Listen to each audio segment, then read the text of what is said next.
Hello everybody and welcome to Oops to Awesome Fall 2021. I'm so excited to be with you today. So just a brief introduction. Today we are experimenting with complementary colors, and the first thing we need to do is draw 3 strips of boxes that are 2 inches wide by 1 inch tall, and you want about 7 boxes, and we're going to use this to create complementary colors that meet in the middle and create a neutral. 2 inches wide by 1 inch high.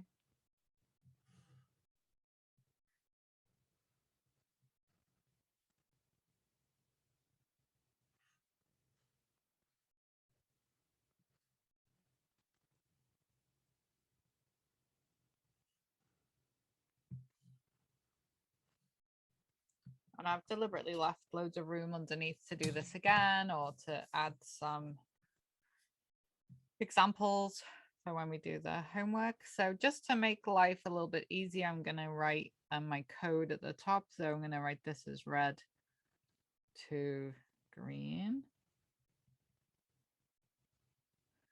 This is orange to blue. And this is yellow to violet. And then what I'm going to do is, just to remind me in the midsection, this one should be on neutral kind of gray brown.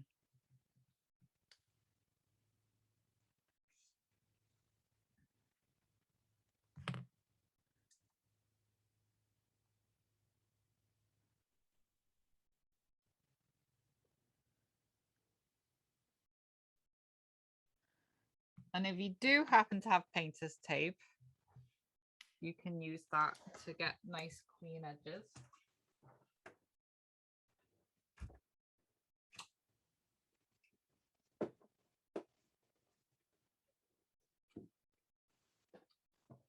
I like this frog tape because it doesn't bleed.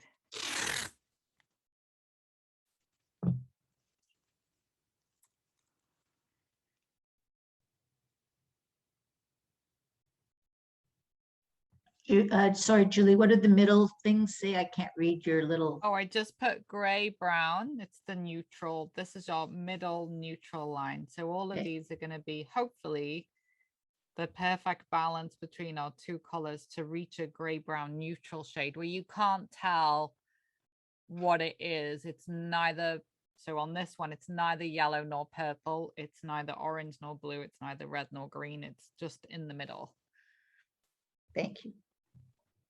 Now, this is also how we make browns. And depending on what type of brown you want in a painting, I always try and make my browns rather than buy browns, if at all possible, because it looks more natural in the painting. And depending on what type of brown you want, depends on which of the two opposites that you use to make brown. One of my favorite browns to make is this, the brown I get from red and green, because I just find it's a really nice, strong brown. As I say, it's not going to be perfect. Even when I did this exercise for university, I didn't get it right. Like my brown ended up here with the orange because blue dominated the orange, where this should have been there. And again, with my yellows, well, this one turned out okay. This one wasn't too bad, but it's still a bit on the purpley side. I would say this is more my mid level, and they should have been down one. But I feel like my red, green, I got it right. So nobody is perfect. And I wanted to show you this to show that I don't always get it right either. But this was a long time ago. This was when I was first starting out. So when you have all your boxes drawn, just give me a thumbs up. Okay, excellent. So now we're going to get our 2 cups of water, our palette for mixing, our 3 primary colors, and definitely some paper towel, and you're going to need a strip of paper. Julie, do you recommend using cool red and cool yellow, or warm red and warm yellow? Good question. I would say pick one and use it for all three. So whichever one you want. I'm going to use alizarin. So I'm going to use the cooler. But I might do these strips again. So I might do them first of all with my cool blue, yellow, and red, and then I might do it again with my warmer ones. So I would say pick 3 that you like. And then if you want to try this exercise after the class with the other paint you have, then you know, you could do 2 sets of strips. So it's a very good question, and it's because we're all dealing with different types of paint, then I'll leave that one up to you. But you could do a you know, and it also depends on the green. Under normal circumstances, I would get you to make your green from scratch, but if you happen to have green already in a tube, then go ahead and use it. So I wouldn't recommend a sap green. Just go for you know, a nice bright green. So if you happen to have green in a tube, you can go get that and use it. If you don't have green in a tube, you can make it from scratch. But with regards to your 3 primaries, I would definitely choose cadmium yellow rather than yellow ochre. So definitely use your cooler yellow. With regards to your blue, I used ultramarine for this one, I think. And then this one I used alizarin red. If you want to use a pre-mixed orange, a pre-mixed purple, and a pre-mixed green, you can do. Julie, my 2 choices for red are cadmium or permanent rose. Oh, don't use permanent rose. That's too pink. Yeah. Okay, thank you. Use your cadmium. Yeah. Thank you. Yeah. Yeah. You probably bought the same set I did, the Winsor and Newton Correct. one, and I have no idea why they put rose in that set, because that doesn't really make a lot of sense. Like I bought the same set and I'm like, there should be alizarin. I don't know why they put rose in, because rose has white in it. That really baffled me as to why they put that in the set. It's like alizarin with a bit of white in.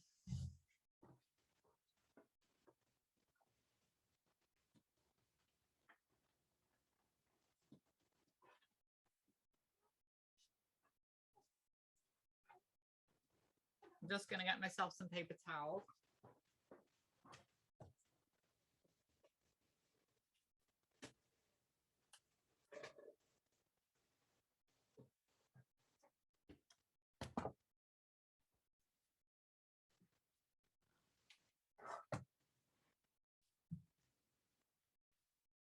Okay, so what I am gonna do is I'm gonna zoom in on the one I'm gonna be painting.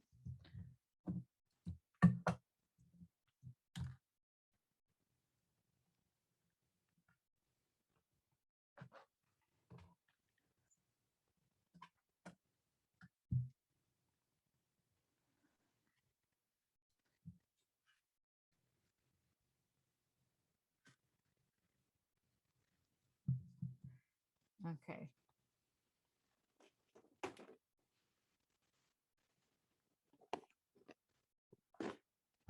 So I've just got a little piece of scrap paper here I'm going to use as my tester strip. And say, if you happen to have the secondary colors pre-mixed in tubes, you can go ahead and use those. Does anybody need to make the secondary colors? Does everybody have them? You need to make them, Jane? Yep.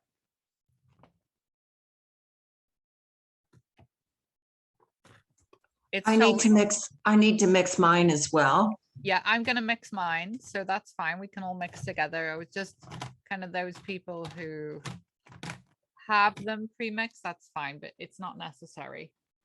I'm gonna make mine. You just have to remember to make enough to last for the whole exercise for the for the strip.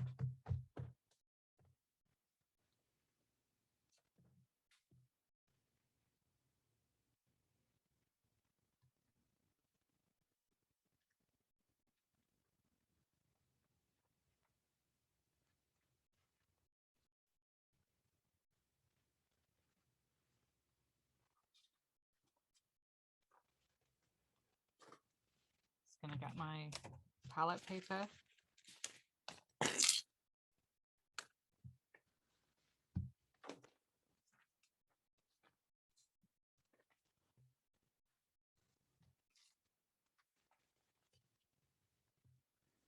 Okay, so I'm gonna put my yellow out first. I always like to start with yellow because it's the color we don't want to get tinted by dirty water. So I'm gonna get my yellow out first. How's my light? Is it light enough? Yeah.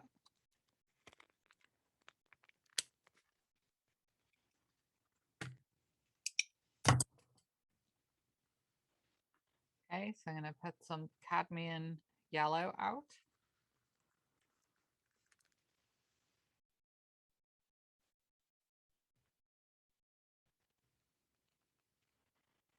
Okay, and then to make my purple, I'm going to be using crimson red. Just make enough to last. So I'm going to use crimson red and I'm going to be using ultramarine blue. So I have my 3 primaries ready. So I'll just show you my palette. So I have my 3 primaries ready. I'll put my palette here for now so you can see it. Okay.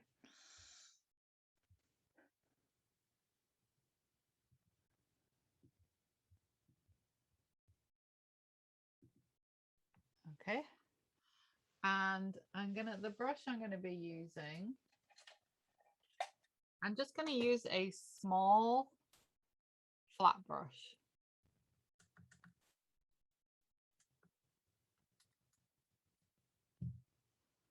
So just a small flat.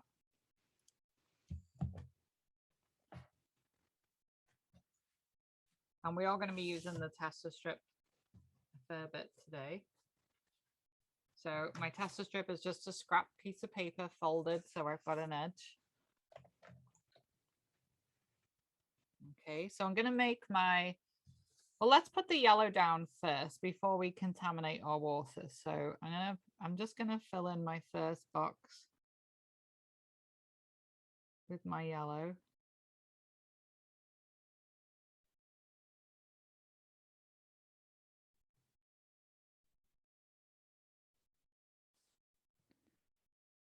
Just because if I'm going to be mixing, I'm going to make my water dirty. So let's get this one down first.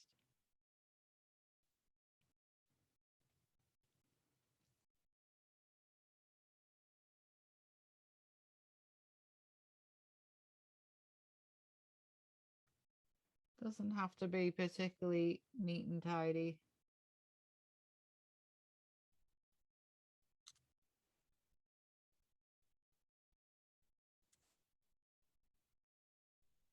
Julie, can I just ask a dumb question? Yeah. I'm just wondering why you paint left to right. Like, I mean, like that the first strip is on the right as opposed to doing the one on the left first. I'm just worried about getting my arm wet if I paint the right one first, the right strip first. You can do whichever way you I'm want just to wondering do. if there was a reason to do them. No, it's just so you can see side by side what I'm doing Okay. compared to the original. So Okay. and it's also so I can put this down so you can see my palette while I'm painting, and because I'm right-handed. So no particular reason. It's not a silly question. It's just the way it happened. But you can do whichever one you want to do first.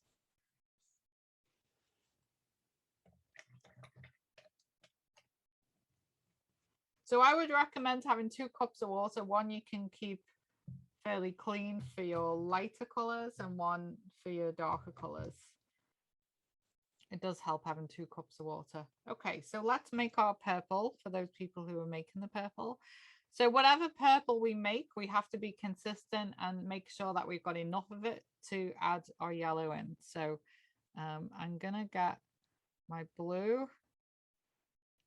And remember from our color mix in last term, we know there's lots of different types of purple.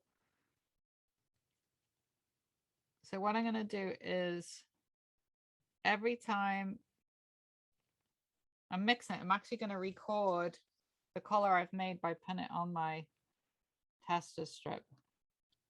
So I feel like that's a little bit red. It's a little bit on the red side. It looks very dark, I know, on the camera. Lighten this up a bit. So I think I'm going to add a bit more blue into the mix. So this is ultramarine and alizarin, so it will be a darker purple. I feel like I need more blue in that.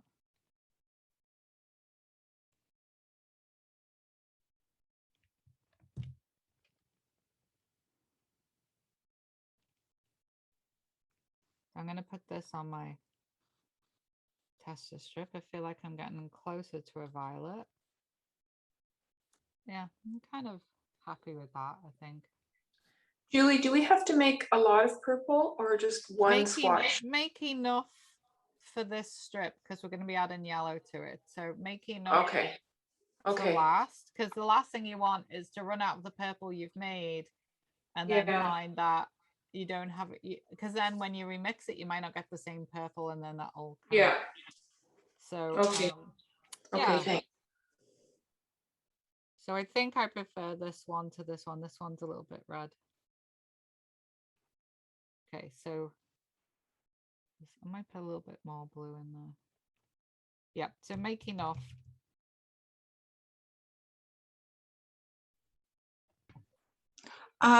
Excuse me, Hi. Julie, hi. Hi, Would you say the intensity of this would be like the most intense, similar to a black? Yeah, very dark. Because yours looks really dark, and I wasn't sure if that's what. When you mix purple from scratch, it comes out very dark. Okay, thank you. Depends what blue you use. If you use a cadmium blue, it might not come out as dark. This is ultramarine. Yeah, I'm using ultramarine and alizarin red, so mine's pretty dark. Yeah, the red, I'm cadmium red, so I guess that's a little different. Okay, thank you. So approximately, sorry. Approximately what proportions of red to ultramarine blue did you use? I would say fairly equal. Maybe a little bit more blue than red.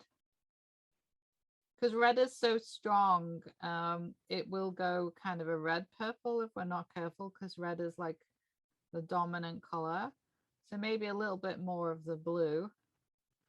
So you want it so it looks a violet rather than a red purple. So to answer your question, maybe 60% blue. So I'm quite happy with this purple. Is that too dark a purple? Let's see. It's a bit hard to tell. It looks a little bit on the red side. Red side, okay. But now you've committed to it, just go with it. Okay.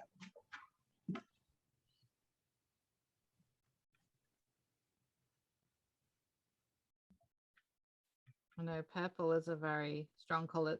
We're doing the most tricky strip first, because red is such a dominant color and yellow is such a weak color.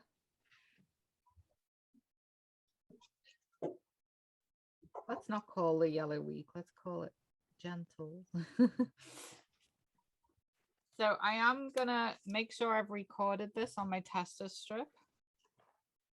So you can even write on your tester strip what it is you've just made. So I'll just put this as pure violet.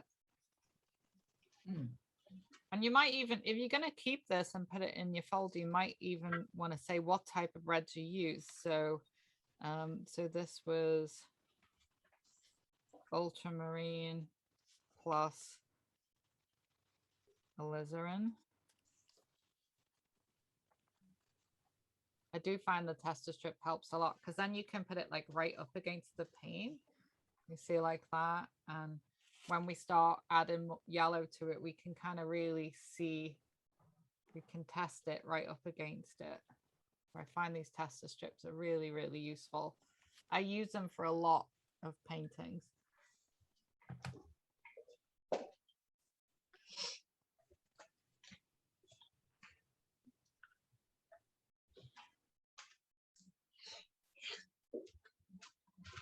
How are we doing with that? Have we all got our yellow and our violet boxes painted in, or are we still working on them? I'm using CAD red because I had some CAD red I just wanted to use up. Yeah, And you that's really fine. do get more brown, purple. Yeah, than- it is more brown. You know why? Because cadmium red has a little Yeah, bit of yellow and it's yellow. a bit more orangey. Yeah, so you just get a different shade of purple. That's what I used. So I wiped my brush off on my paper towel. I don't actually, I'm not actually washing it just now. I'm going to pick up some of my yellow and I'm just going to see what I get by using the paint that's already on my brush. So because I haven't cleaned my brush, I'm going to see what I get. And I'm not going to apply it to my strip yet. What I'm going to do is thoroughly mix it. See, the more I mix it, the darker it's going.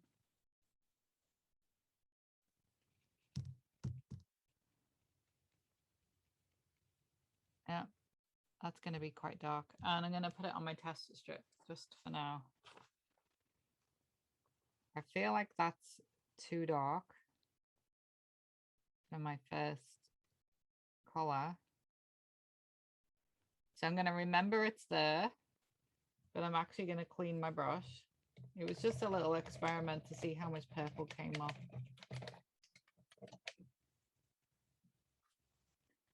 So let's give our brushes a really, really good clean. That's why we've got the 2 water containers. And let's get some yellow. Always start with the lightest first. And I'm going to put a minuscule amount of my purple. So you can either take one that you, I might use a little bit of this because this is, I know this is my purple and my yellow. Or you could just take a tiny, tiny pinprick amount of your purple. Mix that in with your yellow. And we're just taking our yellow down 1 value.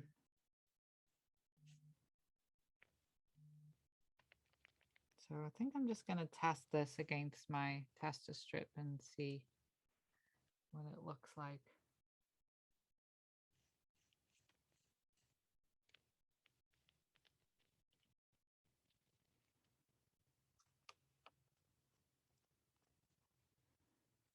Let's refer to our original.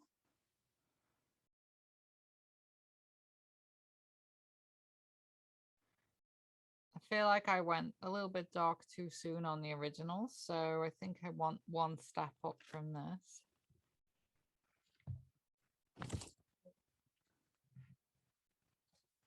So let's have a go at putting, this should be kind of like a mustard. Let's put this I down. just Yeah. have a question, Julie.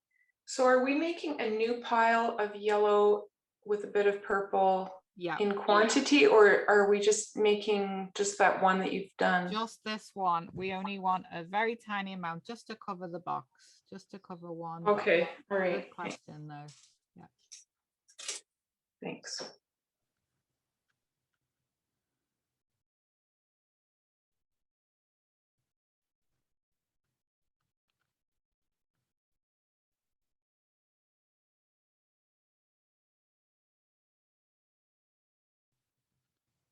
So you want kind of like a mustard color. Yeah, just make enough for one box. We don't need a lot of it.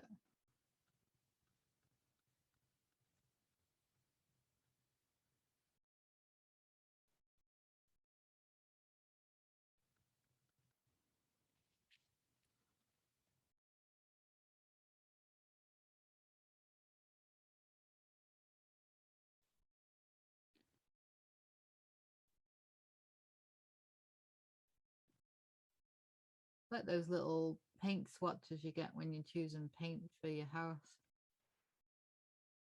I'll often go and pick up some of those, you know, and actually put them in my folder as little reference colors, little reference strips.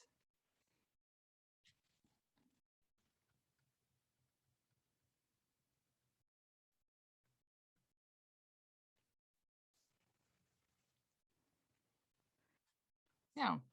So if you want to on your tester strip, you can write down how you made that.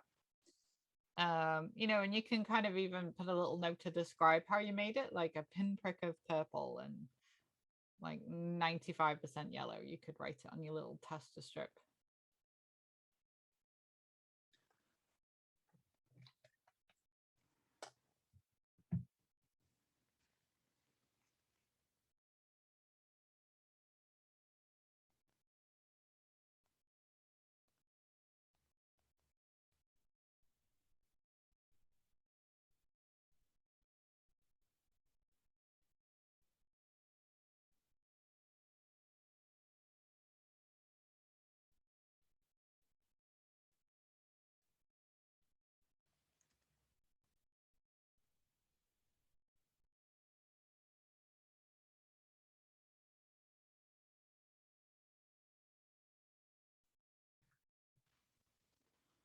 Okay, how is everybody doing with that?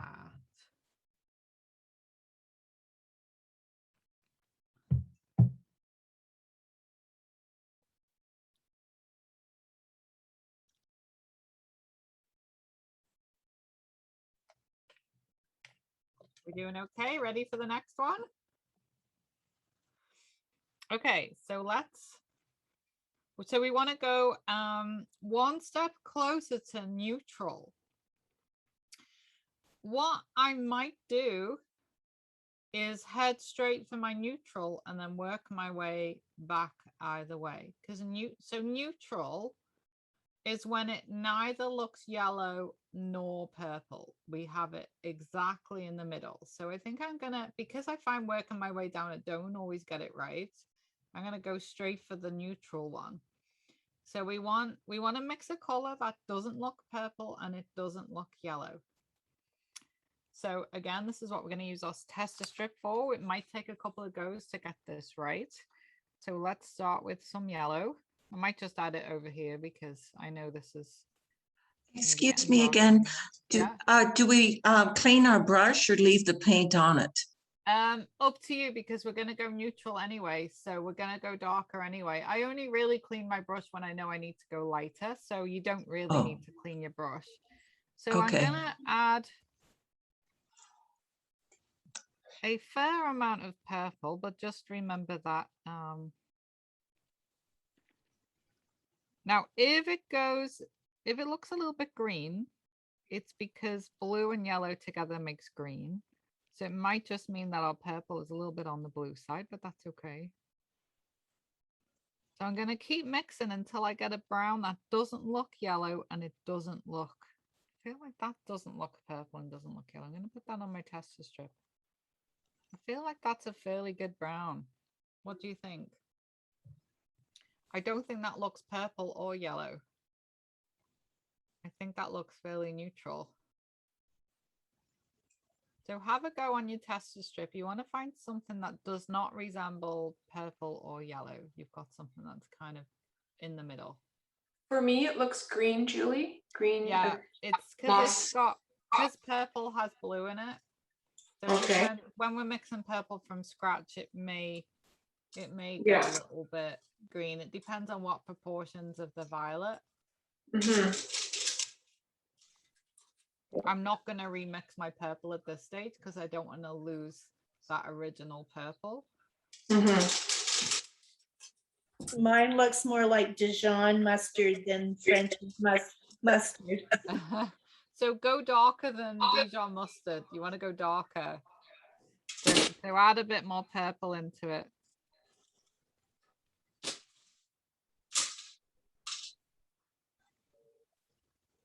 Julie, does this look brown to you? It looks brown to me. Let's see. Yes, perfect. Okay, I'm just Really leaving it nice. on. That's a nice warm brown. We're all going to get different ones because we're using different color combinations. Yeah, I used cadmium. Yeah. Okay. I think this has gone a bit dark.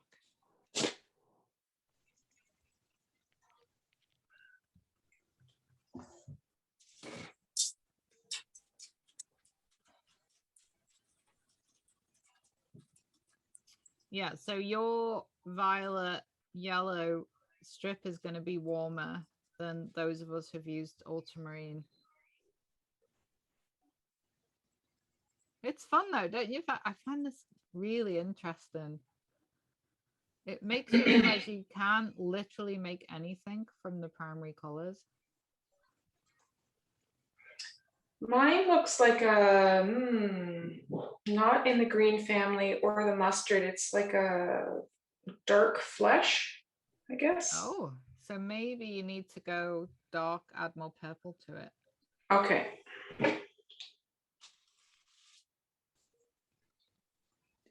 This reminds me of when I was young, when I was a child, I had very bad eczema. And at one point they put these zinc bandages on me and they look like mud. They were exactly this color and they smelt so bad. And I remember I woke up feeling faint because I'd been breathing it in all night and it was just this color. It's funny how a color can suddenly trigger a memory that you thought you'd forgotten about. You know, you just remember these disgusting zinc bandages.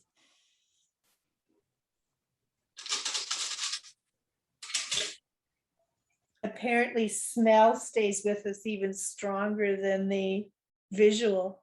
Oh, that's funny. Yeah. Yeah, it's funny. It's just taken me right back to how nauseous I felt when I had the zinc bandages.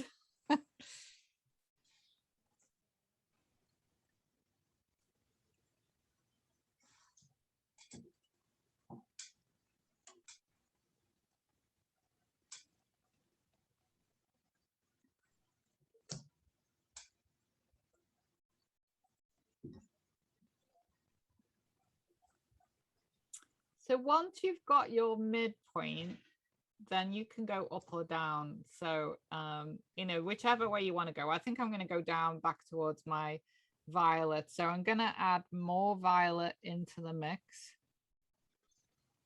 Again, I may have gone too dark too soon. I suspect I have. I'll give it a go. See, don't always get it right. That's why it's just an experiment.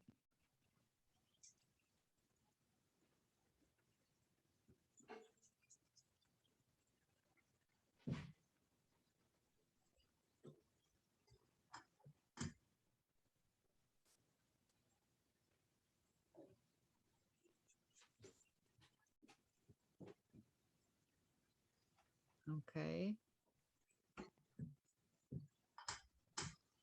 Okay, and then when you've done that one, you can make the last one's going to be almost pure violet, just with a tiny bit of yellow in it.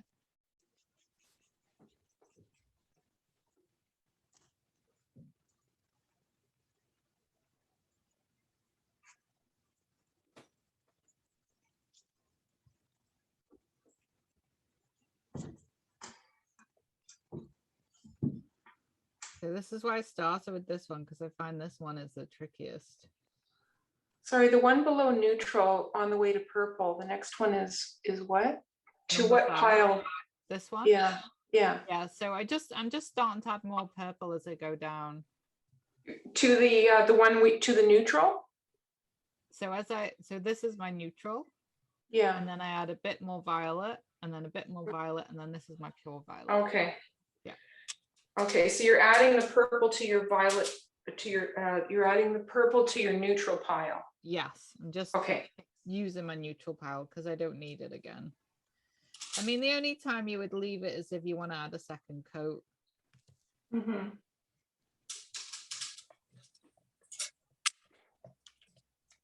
These are a lot easier to see on camera once they're dry because you don't get the shine on them. So when I did this at university, we painted in gouache because it dried very flat. But the reason why I didn't want to use gouache for this course is you can't paint over gouache because as soon as you re-wet it, it just liquefies again. I like acrylic because at least if you have an oops, you can white it out and paint over it again.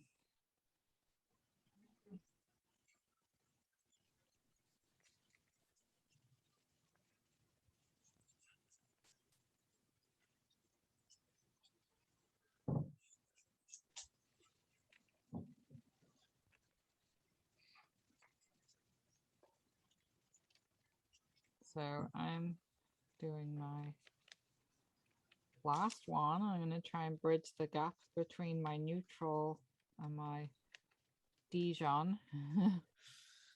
Might not get it right. This is why I always say try on your tester strip first. I know that's my Dijon, so I'm gonna, yep, it's not dark enough. The tester strip helps a lot. Yeah, that's more like it. I would say don't guess, use your tester strip.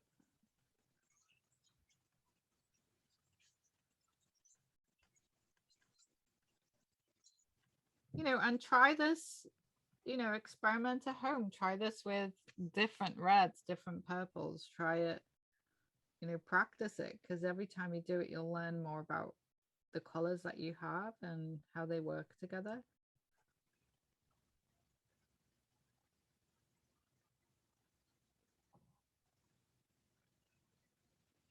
Is it good to use the same make for all your paints so that way they kind of have the same sort of pigment thing to it? I don't. No? Okay. Because it depends on the painting. So if I'm doing lots of blending, I prefer Winsor and Newton because they're not as thick. Right. And they're very good for blending. If I'm going to be doing a semi-abstract piece with bold color placement, I will use Liquitex because they are very thick. I'll use the heavy body Liquitex because then I only need to put in one layer, but they don't blend as well. I find you have to add water to them. So it depends on the painting really. So I have a whole range of different brands. So I'll use Winsor and Newton for blending. I'll use Liquitex Heavy Body if I'm doing like an abstract kind of group of 7 big bold placement. And then I'll probably use Golden. I find Golden and Liquitex are about the same in heavy body. And then if I'm doing a very large painting with lots of blending, I might either do Winsor and Newton, or I might even just do a budget range like Alta's Loft if I'm doing like a really big painting and I want to do a lot of blending. I've recently discovered these, which are actually quite reasonable, and they're very heavy body, and I actually really like them. And I like the squeezy tubes because you don't waste any paint. And I find these are very reasonably priced at Curry's. This is their new range.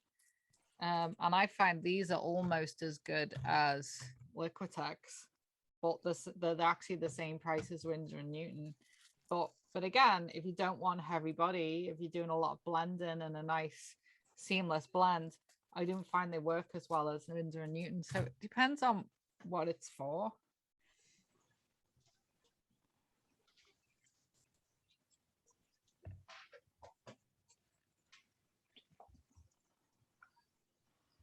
Thank you. So you can see this strip, I used a warmer purple. And you can see this one's, because it's more blue based, it's more greenies. So it all depends on what paint you're using, and there's no right or wrong.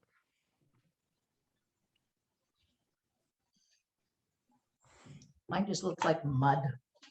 Mine looks quite muddy too. So let's have a go at our orange to blue.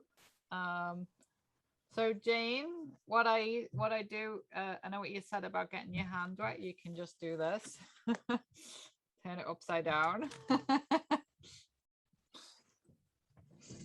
So I'm going to blend blue to orange because I just put it upside down. So I'm going to use the same blue again. I'm going to use my ultramarine. You may need, I would recommend clean water for every time you do this. So it's up to you. You can use your cobalt blue or your ultramarine.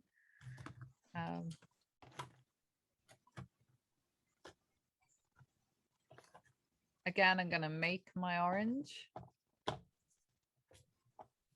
Unless you have orange in a tube, you can make it orange. Let's put my yellow somewhere. What did I do with it?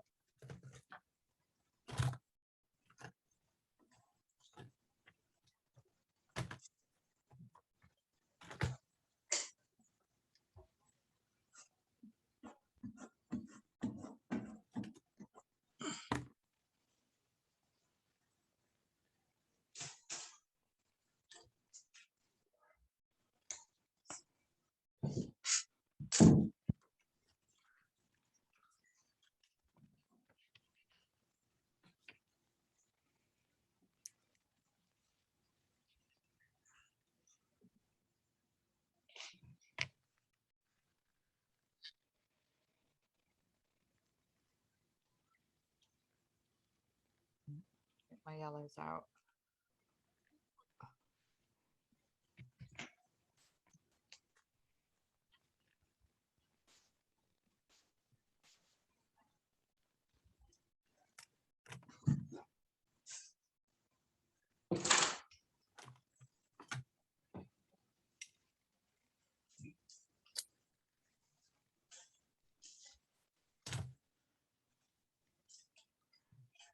Yellow. So I'm going to make my orange first.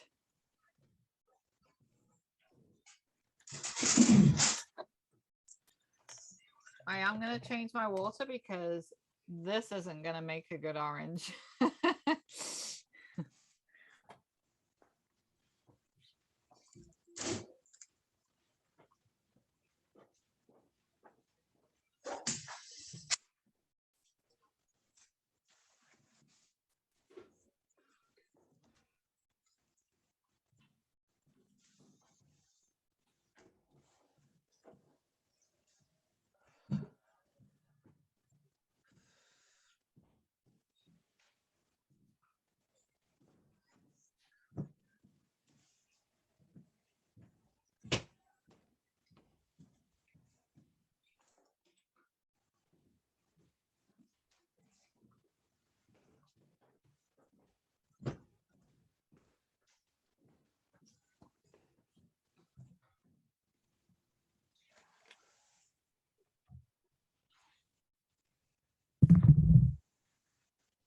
Julie, can you show us what we're aiming for, your Yeah. finished product? There we go. Oh, your neutral's kind of, okay. Very neutral. Needs- So this is also in the notes that you'll be getting tonight. I'm going to write this. You can, I'll put them side by side. Do it that way. There we go. How's that? Thank you. Isn't it? Yep. Okay. So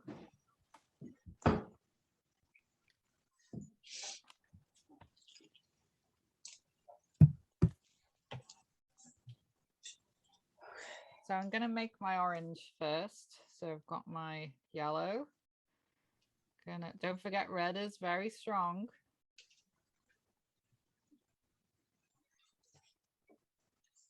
So I'm making my orange.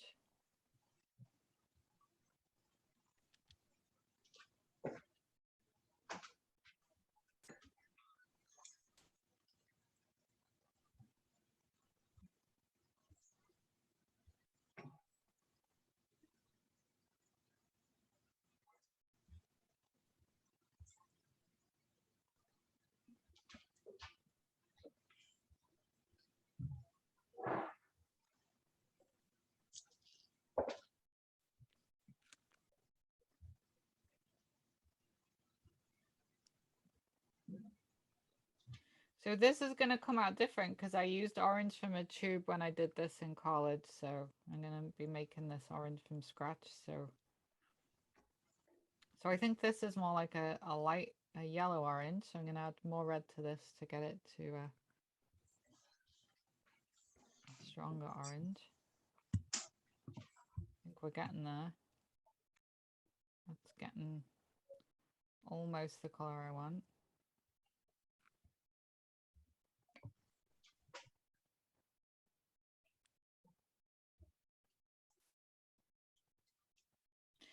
If this orange is more on the yellow side, you'll get greens again. So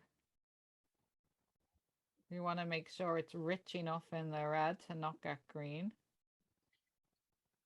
Which you won't really know until you start working with your blue. Julie, It's always a bit of a surprise, yeah? is this, we're going to need a lot of this color again to get to the middle? Yeah. Okay, thank you. Yeah. And as I say, make sure it's a little bit more on the red side than the yellow side, otherwise you'll get greened. Got green.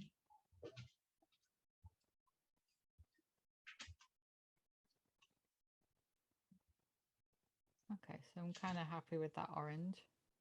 I'm going to have a go at putting that down. That's a good orange, I feel.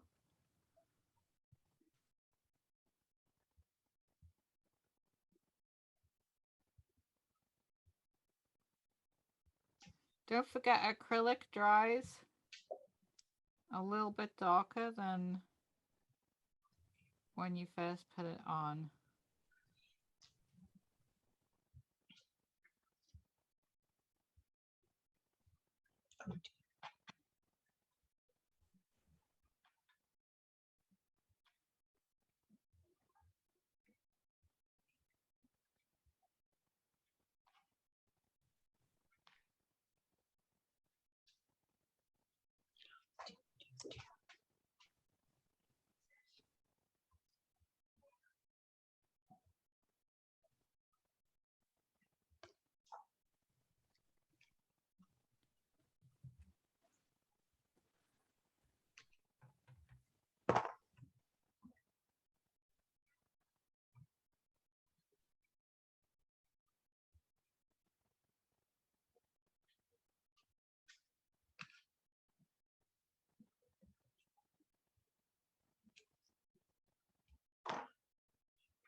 So I'm going to do what I did before and put my two pure colors down first. So I'm going to put my orange and my blue. I'm quite pleased with that orange. So this is ultramarine blue.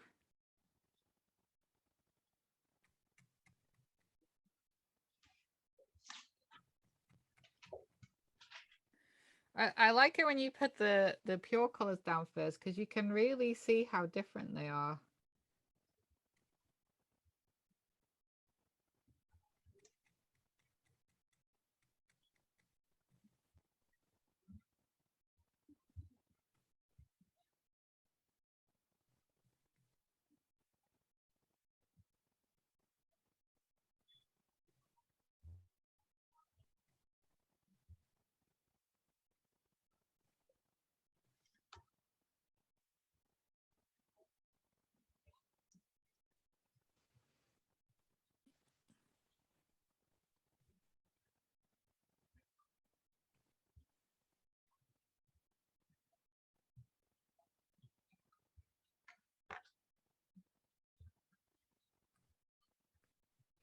And if there's anything today when I send you the booklet that you would like added to the booklet, then just let me know. Your feedback is really useful. And I'll be adding a page a week from the class. And I'm recording all these classes, so you'll have a booklet and a video to go with this course.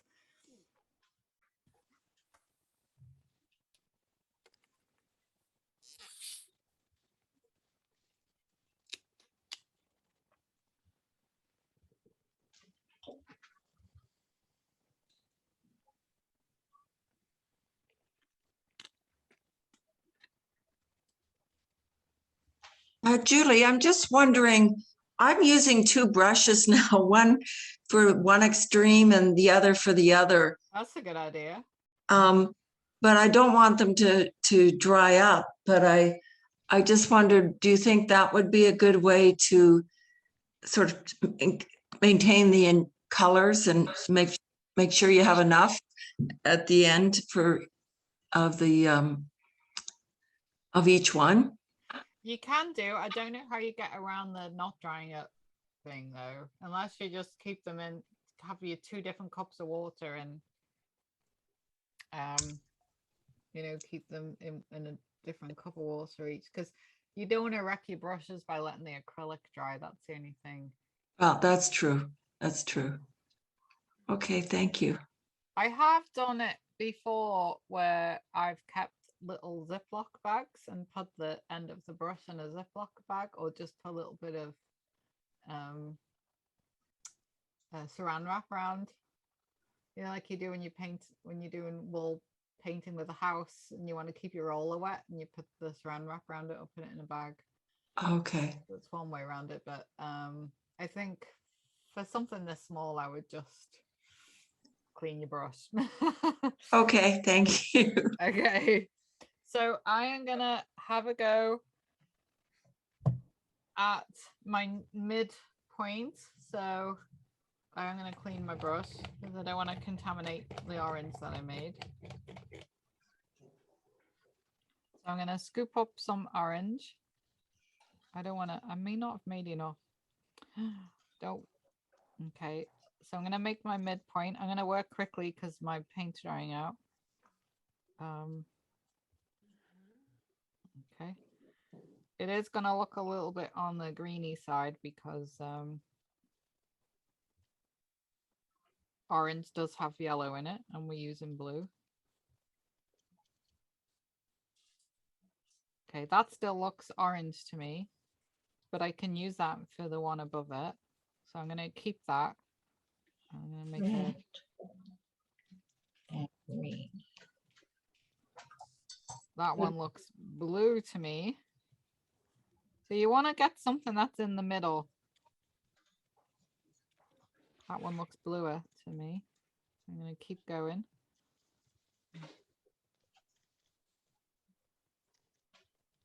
Oh, I think I cracked it. Yeah, I think that's good. I'm going to use it on my tester strip. Yeah, I don't think that looks blue or brown, blue or orange. I think I've got something in the middle.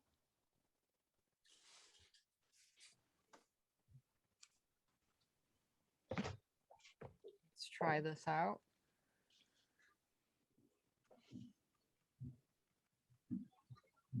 Yeah, I think I cracked it this time. I got it right in the middle. Yay! Doesn't always work.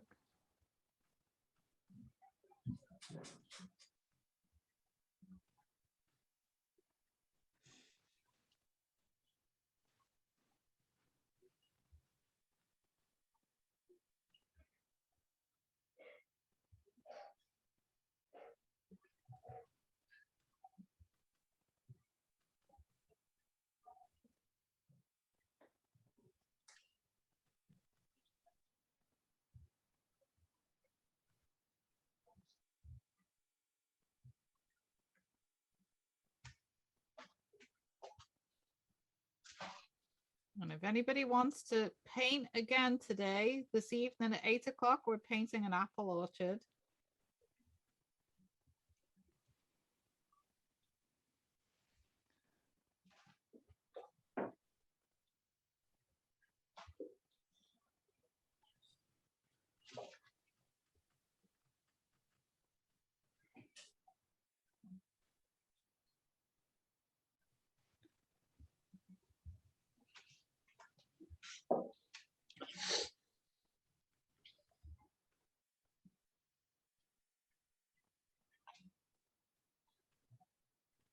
There we go.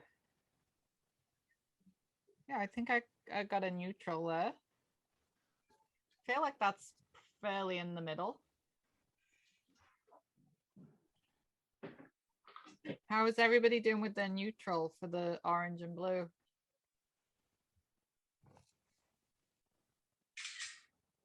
So Julie, in this exercise, the neutral isn't the midpoint on the value scale, or it is the midpoint on the value It scale? is the midpoint on the value scale, yeah. Okay, It'll be not, but it's more important about the actual color. So it's more about being neither orange nor blue, exactly in the middle. Naturally, they should all sit roughly in the middle of the value scale.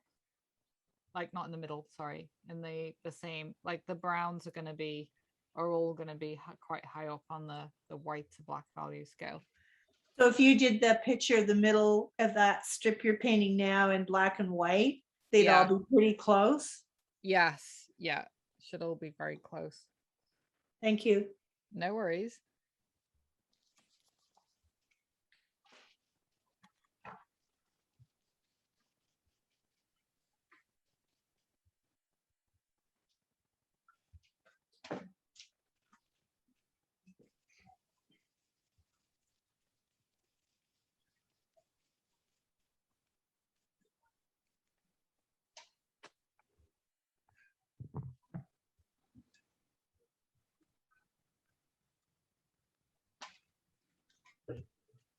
Oh my goodness gracious.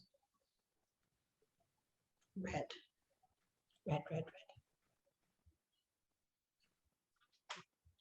It's annoying when you don't make enough of your orange or it dries really fast.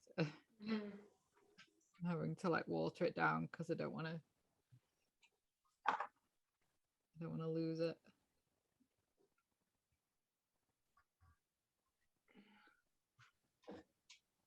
So what have you mixed that? What's that, Julie?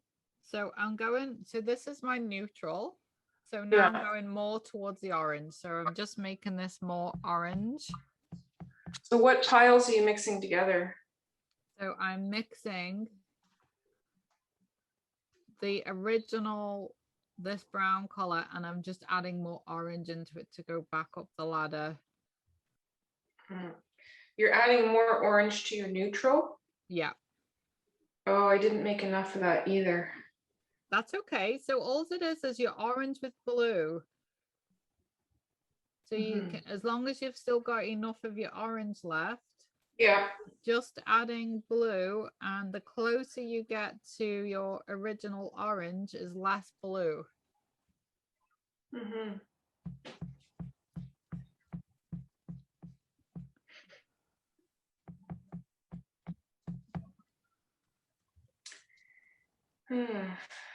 I think I can go down because I've got orange and blue, but my neutral's gone because you're adding to your neutral, right?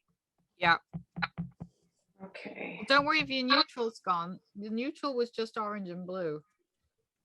Okay, so I'm adding, so to go up to the B orange, I'm adding tiny bit of blue to your orange. Okay. I feel like it's going to get darker though. So ignore your neutral, just start from orange again. Yeah. Just start from your pure orange and just add a very small amount of blue to it. Okay. So this second box that I'm doing now should be mainly orange with just a hint of blue.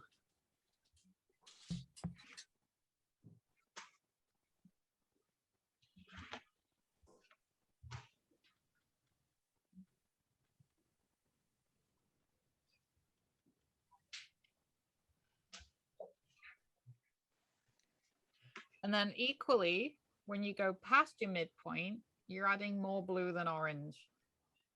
Mhm. So you're working your way back down. Which should be easier because blue's already in a tube, so you're not likely to run out of that. It's the orange that you've pre-mixed that Yeah. is the one, you know, you'll run out of.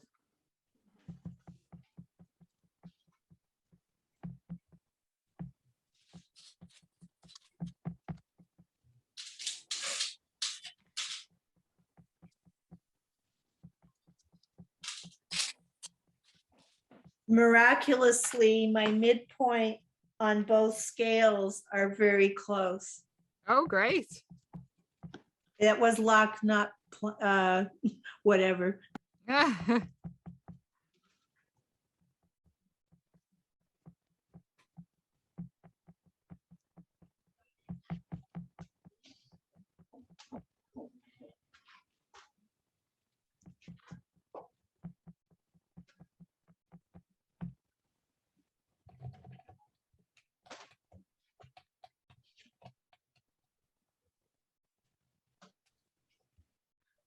I've totally run out of orange. I got to remix my orange. This is annoying. Can you dab your brush in mine? I've got tons, enough for everybody. Yeah, can you just share that? That would be really nice. Thank you. If only we could.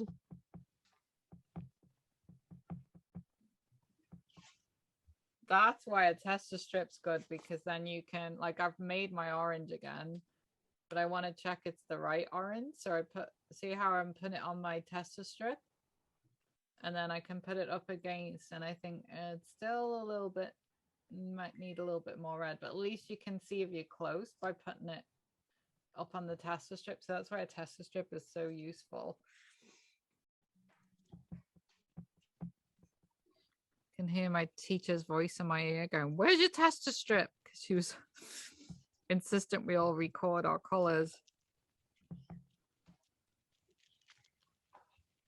This looks very green.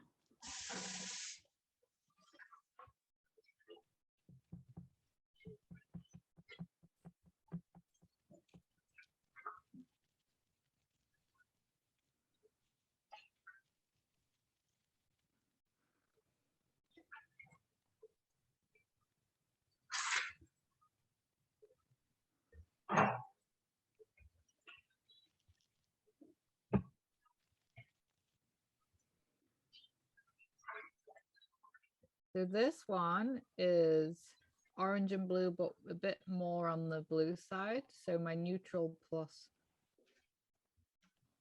blue.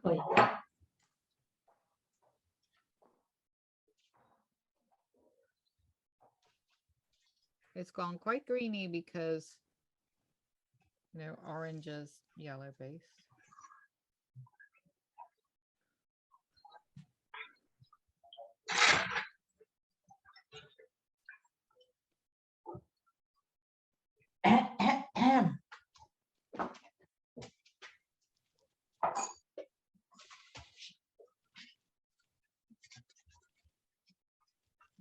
And then my last one is predominantly blue based.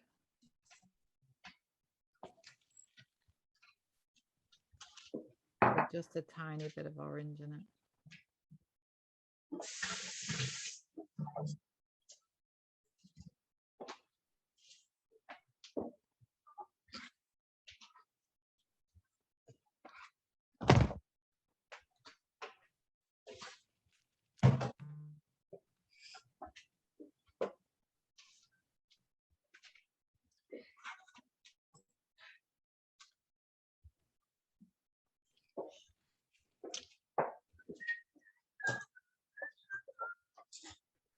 So the interesting thing is, if you look at the yellow one, if you want to paint a lemon and add shadows to a lemon, you would use purple for the shadows. Otherwise, if you use black, it would just go very green.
Oh, my goodness. What's happened? I just did all that forgetting I had green already made. Ah, well, use it for the next one. I've already done it. Oh, look at you, Speedy. Well, I think that's better because you know, it's harder to do when you mix your green. So you've challenged yourself. That was dumb, Karen. Oh, sorry about that. I thought my thing was off. Speedy.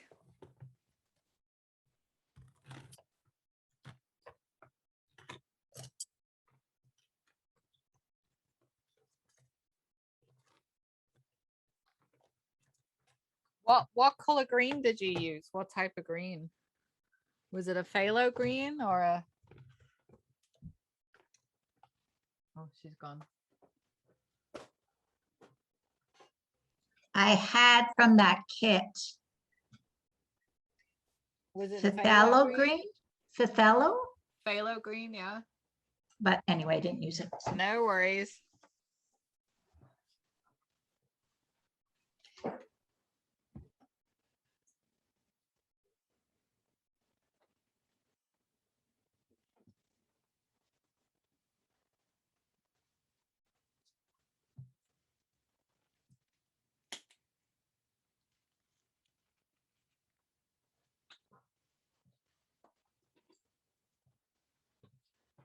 To be honest, I think the green you make is going to be better than the phthalo green because phthalo green is quite a deep green, quite a dark green. So last box.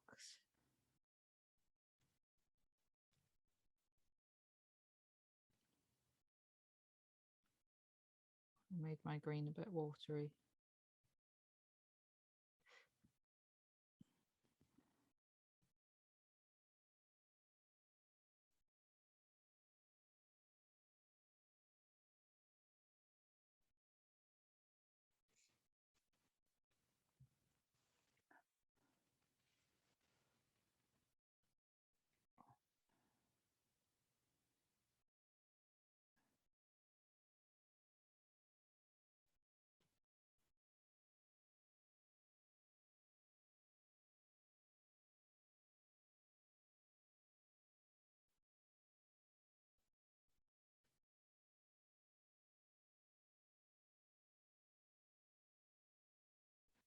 I try and thicken that up. I made that.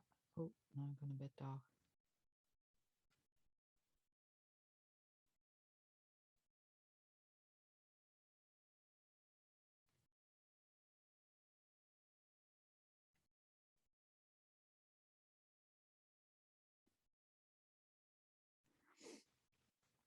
Okay, so green and red. Let's do this thing.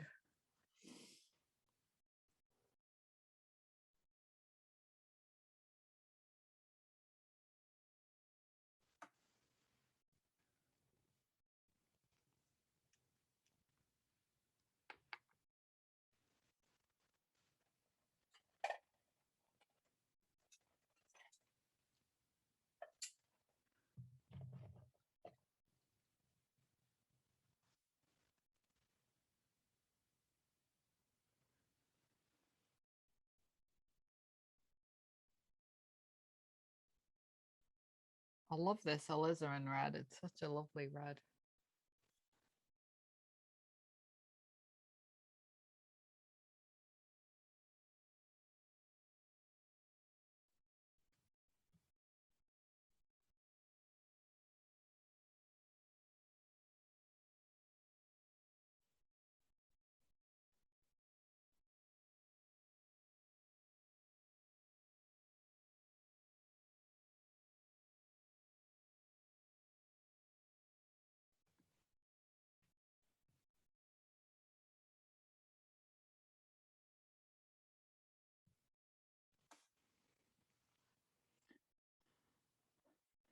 Okay, so as usual, I'm going to go for my mid-tone.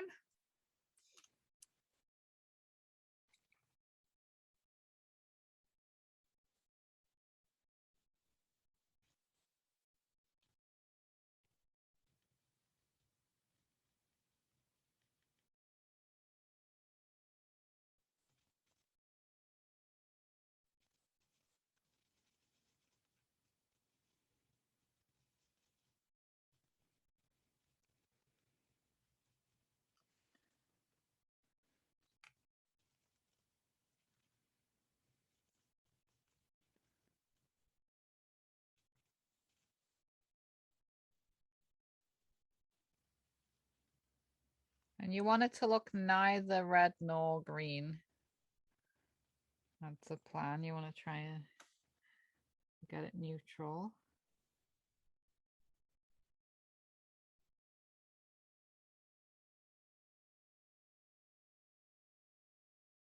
That's fairly neutral.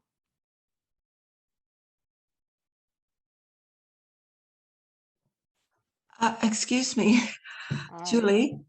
Yeah. I had to step out for a minute to change my water. I don't have green in a tube. So what was it that you mixed with the other end? I just made green with yellow and blue. So I Oh, used my okay. ultramarine blue and my yellow. Okay, thank you. But make enough for it to last, you know. Yes. Okay, So thank just you. yellow and blue, yeah.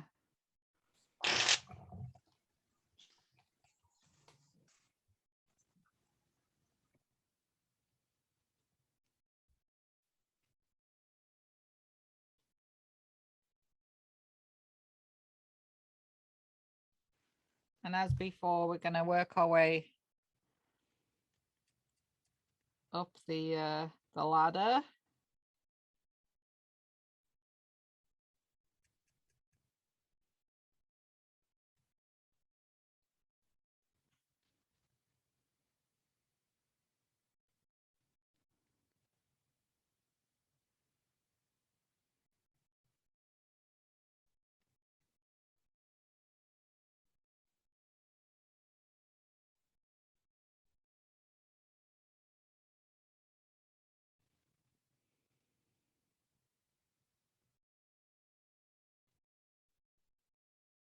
So it's a nice green it makes when you just add a little bit of red to it. It's so I use this a lot for when I paint forests, and this kind of, I make this green a lot. So this is literally sap green. So if you were to buy this in a tube, sap green is literally a little bit of your kind of your normal mid green with just a bit of red added to it. So if you buy sap green in a tube, you're just buying green with a bit of red added to it.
How are we doing?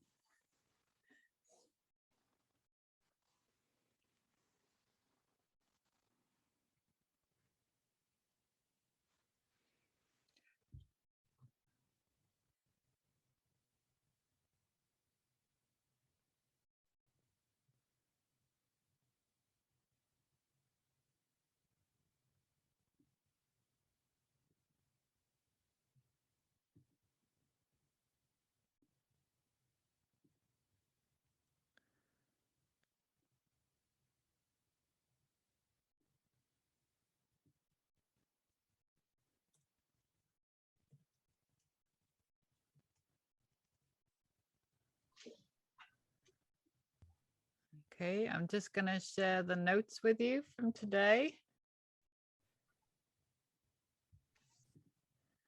And I'll also put it in as a PDF as well as a link.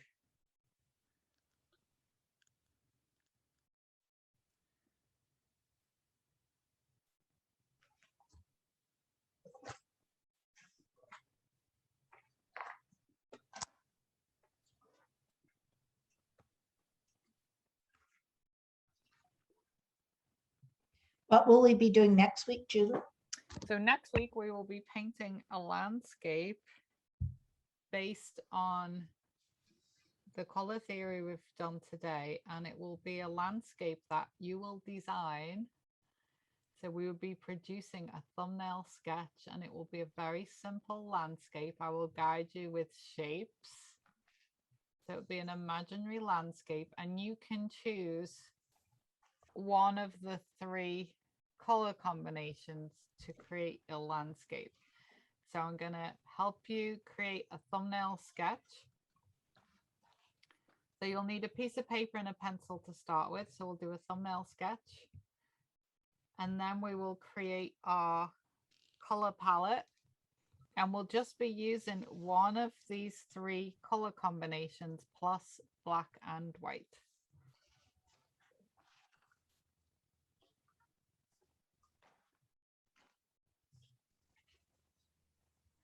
So if you have, I will be showing you how to create a landscape very simple. But if you have a kind of landscape idea that you would like to use, so a favorite photograph or a scene, if not, we will be creating one from scratch, which is fun because we'll be designing our own scene, but I will take you through every step of the way. And it can be any one of these 3 color combinations. I just want to show you, some of you may have already done it in a paint night. I'm going to show you a painting I did recently of an orange and blue palette. So I'm just going to go get that for you to show you.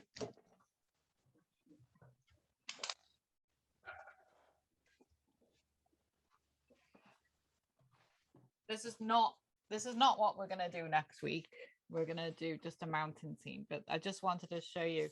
This is an orange and blue landscape. So the only colors I added were black and white, but I did bring in a little bit of yellow. And I used the yellow with the blue to create this turquoisey color as well. But this is just an example of using complementary colors in a landscape. And I've kind of put in the notes, it's a bit like, you know, water and fire, yin and yang, like complementary colors always work together. And you can produce some really interesting color combinations. So that's all kind of mixing with each other to get all these different colors. And I do this a lot in my paintings. I'll just pick maybe 2 complementary colors. And we did touch on last term split complementaries, which I'll go into, it's in the notes, and I'll go into this more as we progress through the course. but whereas complementaries are opposite on the color wheel, split complementaries is you look at what's opposite, but instead of going what's opposite, you go either side of it. So, but I will explain that further in later on in the course. We'll be doing some split complementary work, but for now we're just doing complementary. So I'm just going to make sure I'm sending you these notes. Okay.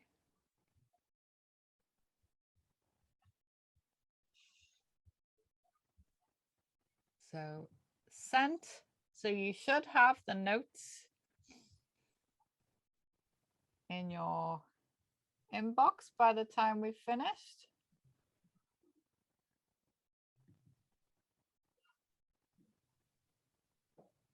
I'm just going to switch cameras now so I can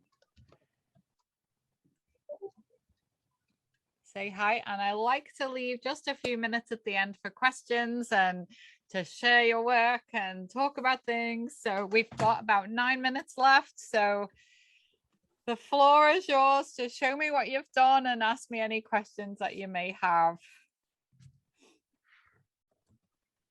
How did everybody get on with that? Should we do a little team photo? Very nice, Anita. That looks great. I have lots of changes that I put on it that I need to make. So I've got, it ended up, some of them I would reverse the colors, but I find it's all over. My whole thing is a mess. Yeah, mine ends up looking like that as well. I've worked with really tidy painters, but I'm not particularly a tidy painter. So, one thing you can do is just get a bigger Tupperware container. I got one a couple of days ago from Dollar Tree, I think it was. Like a really big one for $1.25. That's a good one. Yeah. That's a good idea. And then you can just put your lid on and right. Go back to it later. I do find those, I've been on the lookout for those, those cellulose sponges that are kind of really thin, but they're like they're quite thick, thin and thick. What am I saying? They're not like a cloth. They're like a sponge, but only about half a centimeter thick. They're really good for the wet palettes because you can soak them and they retain the water, and then you just put a sheet of paper on top, and I find they work really well in the homemade wet palettes. So if you see them anywhere, let me know. Keep looking out for them. I'm using parchment paper. Should I try something else in there instead? So I have used parchment paper. I use that a lot. Printer paper works fine too. Oh, just bog standard printer paper. You can get some special paper called Pallet Paper, which I'll show you. I'm just using foil. Oh, that's a good idea. Foil does dry out quite quickly. That's the only thing. I like to have something that's a little bit porous so the moisture keeps the paints wet. So ideally, this is called pallet paper. And you soak it in hot water for 10 minutes. And then you put a sponge or a wet paper towel underneath in a sealable container, and then it stays damp for weeks and your paints never dry out. So this is like the ultimate. Right. So handy palette paper. You do need to soak it, and you have to soak it for the 10 minutes, otherwise it dries out. But printer paper works fine. Some people use watercolor paper. If you've painted something you don't like it, just flip it over and use it as a palette instead. What do you need to soak for 10 minutes, Julie? Sorry? What do you need to soak for 10 minutes? Oh, the Stay Wet palette paper. So, or you can use just like what I've been doing here today, because I I didn't have time to pre-soak my palette paper, is I just used a damp paper towel that I wet, and then I put this is actually just a disposable palette that I put, so it's kind of slightly shiny on one side. It didn't work very well because it's not absorbent. You really want paper that's slightly absorbent, so parchment paper or printer paper, or as I say, even if you've got a piece of watercolor paper and you don't like what's on one side, just flip it over and use it for palette paper, because it's a little bit, you know, it'll absorb the water. So you want something that'll just stay wet but not soaking wet, and then a container that you can put a lid on. So sponge, paper, lid, and then that way you're never wasting paints. Whatever you put out, you can use the following week or whenever you paint again. And a wet palette, if you make it with a Tupperware container like the ones I found in Dollar Tree, it's like, it's $150 and the best $150 you'll ever spend. You know, but any Tupperware container, as long as it's airtight, you know, sometimes they're too good, and I find if I leave it too long, I get a bit of mold growing in them because they just stay damp. I've had a bit of, because we're on well water, so there's no chlorine in our water, so you know, things tend to sprout, you know. Julie, I tried the wet palette with the Tupperware thing, and I guess it was too wet, the paper towel. So, I mean, I guess you just have it very slightly damp. Spritz it, you know, like with a plant sprayer. Oh, spray. Spritz it, yeah. Just very lightly. Or yeah. What I do in my kids' classes is I get them to get the paper towel and we like really wring it out. And then, so it's just like a damp cloth. Okay. And some people just use microfiber cloth underneath instead of paper towel if you don't have paper towel. Or what seen some people do is like an old t-shirt they've cut up into squares and just done a couple of layers of an old t-shirt with like I've seen but it all needs to be different.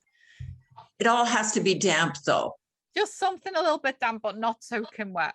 Yeah, I think I did too much water and mine just sort of soaked in.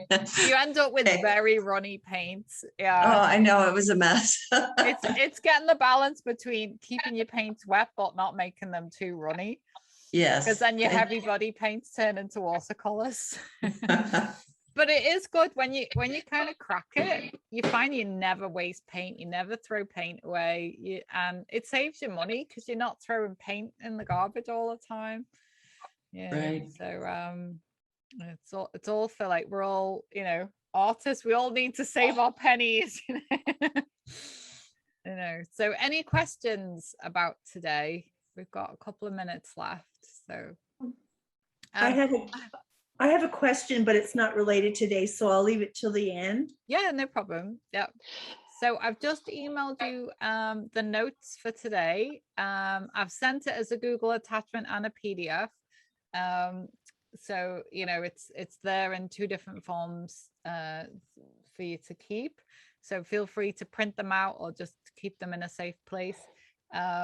So next week, if you can find 3 photographs of paintings using complementary colors just to share so we can talk about them. And then I will be helping you put together a thumbnail sketch for a very simple landscape painting. It's more about using the colors than what the landscape looks like. But if you have a simple photograph you want me to help turn into a design for you, I can help you with that in the first part of the class. So we'll spend kind of the first half an hour planning the painting, and then we'll dive in and do the painting. And the object of the painting is we just get a nice kind of contrasting picture that's using 2 of the colors we choose plus some lights and darks. So yeah. And then we're going to move on to 2-point perspective, split complementaries. So more color theory, but actually putting it into practice and applying it to our work. So Great. I'll stay behind if anybody's got any extra questions and want to talk to me privately. And if not, have a wonderful week. if anybody wants to paint with me tonight, we're painting an apple orchard. I will record it as well for anybody who wants to paint it during the day. And we'll go from there. Thank you. Thank you for your Great. time today. Thank you. Good to see you. Time. Thanks, Bye, guys. everybody. Bye. Hi.